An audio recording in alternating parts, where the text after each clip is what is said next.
कर्ताओं का ग्रंथ अध्याय 9 वचन 6 से 15 और आज का सुसमाचार सन्मति के अनुसार अध्याय 20 वचन 1 से 16। न्यायकर्ताओं का ग्रंथ अध्याय 9 वचन 6 से 15। सिक्किम और बेत मिलो के सब नागरिक सिक्किम के बलूत वृक्ष के पास एकत्र हो गए और उन्होंने अबीमेलेक का राजा घोषित किया। जब जोताम को इसकी सूचना मिली तो वह जाकर गिरिजिम पर्वत के शिखर पर खड़ा हो गया। उसने ऊंचे स्वर से लोगों को संबोधित करते हुए कहा, सिक्किम के नागरिकों, मेरी बात सुनो, जिससे प्रभु तुम लोगों की बात सुने। वृक्ष किसी दिन अपने राजा का अभिषेक करने निकले। वे जैतून के पेड़ से बोले, आप हमारे राजा बन जाइए। किंतु जैतून वृक्ष ने उन्हें यह उत्तर दिया, यह क्या, मैं वृक्षों पर राज्य करने के लिए अपने यहाँ तेल क्यों छोड़ दूँ, जिसके द्वारा देवताओं और मनुष्यों का सम्मान किया जाता है। तब वृक्ष अंजीर के पेड़ से बोले, आप हमारे राजा बन जाइए। किंतु अंजीर वृक्ष ने उन्हें यह उत्तर दिया, यह क्या, मैं वृक्षों पर राज्य करने के लिए अपने बढ़िया मधुर फल क्यों छोड़ दूँ। इसके बाद वृक्ष अंगूर के पेड़ से बोले, आप हमारे राजा बन जाइए। और अंगूर के पेड़ ने उन्हें यह उत्तर दिया, यह क्या, मैं वृक्षों पर राज्य करने के लिए अपना यह रस क्यों छोड़ दूँ, जो देवताओं और मनुष्यों को आनंदित करता है। तब सब वृक्ष कंटीले झाड़ से बोले, आप हमारे राजा बन जाइए।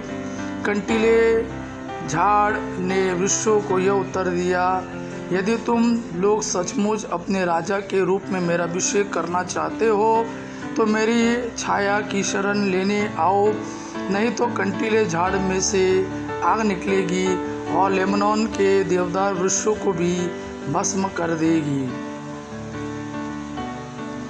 आज का सुसमाचार सन्मति के अनुसार अध्याय 20 वचन 1 से 16।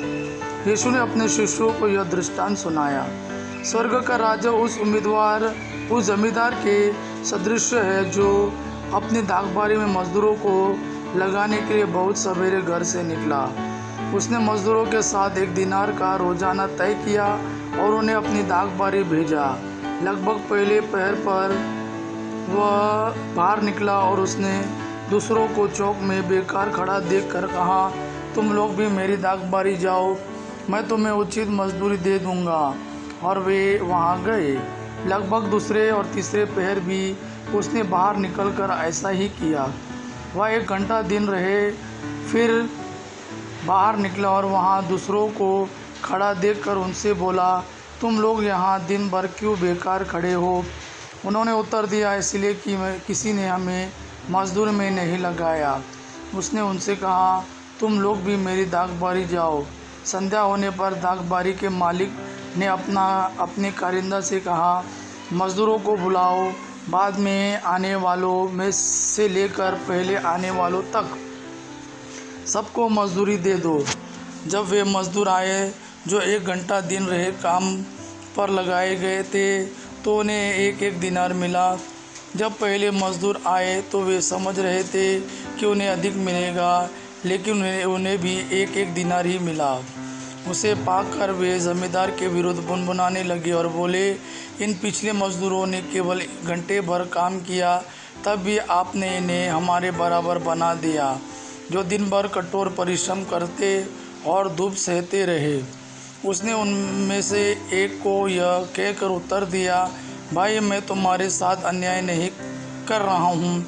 क्या तुमने मेरे साथ 1 दिनार नहीं तय किया था। अपनी मजदूरी ले लो और चले जाओ। मैं इस पिछले मजदूर को भी तुम्हारे जितना देना चाहता हूँ।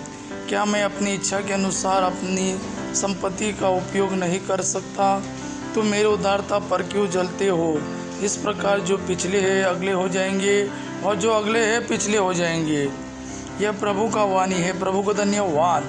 आबा पिता की महिमा और पुत्र यीशु का प्रेम आप पर सदा सर्वदा बना रहे। आमीन।